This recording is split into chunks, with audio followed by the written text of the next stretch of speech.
રાજકોટમાં ધોરાજી નગરપાલિકાની બેદરકારી સામે આવી છે। લોકોના ઘરમાં દુર્ગંધ અને ફીણવાળા પાણીનું વિતરણ કરાયું છે। લાલા લાજપતરાય વિસ્તારમાં અને સુધરાઈ કોલોનીમાં આ ગંદુ પાણી સપ્લાય થયું છે। નગરપાલિકા દ્વારા દૂષિત પાણીનું વિતરણ કરાતા લોકોમાં રોષ ભભૂક્યો છે।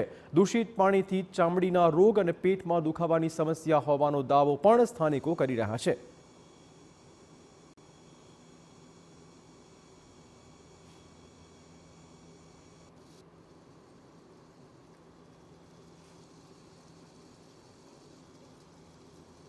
रमेशभाई जेठवा अमर कोलोनी में गंदू पानी काड़ू कदड़ावाळू बाळको माटे नकामू छे, अमारा माटे नकामू छे।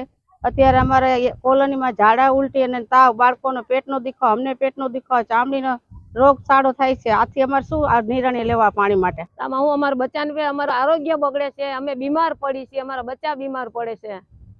आना माटे अमारे हवे जावुं क्यां?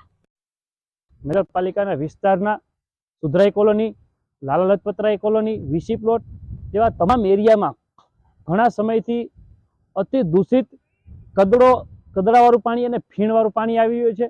लोकोनुं आरोग्यनुं जोखमाई रह्युं छे। त्यारे तंत्र द्वारा कोई तकेदारी राखवामां नथी आवती, फिल्टर प्लांट चालू करवामां नथी आवतो।